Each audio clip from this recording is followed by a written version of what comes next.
Saya rasa karena tahun lalu itu bisa di 2,2, mungkin bisa sekitar itu atau lebih, itu udah pasti. Tapi dengan batas 3% itu sebagai Batas 3% itu udah pasti. Karena begini, kalau kami melihatnya bukan hanya number ya, tapi memang kita harus lihat efektivitas anggaran. Tentu saja ini adalah kerjasama berbagai pihak, tidak hanya di Kementerian Keuangan. Contohnya misalnya Kementerian Keuangan transfer ke daerah atau ke kementerian lembaga, maka disbursement itu sudah tidak di dalam kuasa Kementerian Keuangan lagi. Nah, maka dari itu menurut saya di kondisi perekonomian yang seperti sekarang kita bekerja sama, dan untuk itu Presiden di bawah kepemimpinan Presiden dan juga Kementerian Keuangan pada khususnya kita berusaha mengkoordinasikan dari sisi spendingnya ini agar spendingnya lebih cepat, tepat waktu, dan juga spending yang punya high multiplier terhadap pertumbuhan jangka pendek.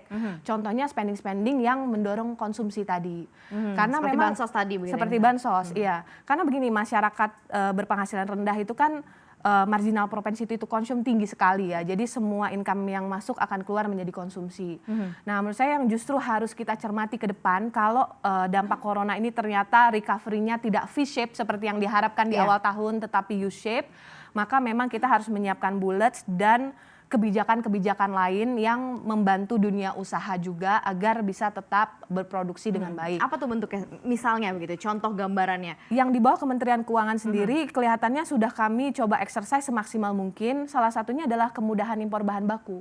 Karena bahan baku dan bahan capital itu adalah terbesar dari komposisi impor kita kan, dan juga sangat berpengaruh terhadap ekspor, berpengaruh terhadap produksi barang yang juga dipasarkan di dalam negeri. Nah, kemudian juga memastikan kestabilan harga, terutama harga bahan pokok. Nah, itu juga dari kami yang bisa kami lakukan adalah mempermudah proses impor dari barang-barang tersebut gitu. Akan tetapi tentu saja ya, semua policy itu tidak akan bisa mengubah shock besar yang terjadi terhadap perekonomian global. Jadi kalau pertumbuhan ekonomi akan melemah, kemudian APBN akan melebar, tax revenue akan berkurang, itu sudah sunatullah lah, sudah akan terjadi karena memang bisnis cycle-nya sedang turun, kemudian kita terkena corona ini. Karena sekali lagi saya ingatkan, kita sebetulnya lagi booming marketnya gitu. Kalau dilihat tadi bukan hanya kerja dari Kementerian Keuangan saja, nah koordinasi sejauh ini begitu ya sama kementerian atau lembaga terkait begitu, misalnya dengan Kementerian Kesehatan atau mungkin kementerian-kementerian lain, seperti apa Mbak Mesta? Tentu saja karena ini dinamis, banyak sekali langsung di bawah kepemimpinan Presiden kepada menteri-menteri. Kemudian kalau di sektor keuangan tentu saja dalam wadah KSSK, Kementerian Keuangan, Bank Indonesia, OJK, dan LPS bekerja sama dengan tupoksi masing-masing.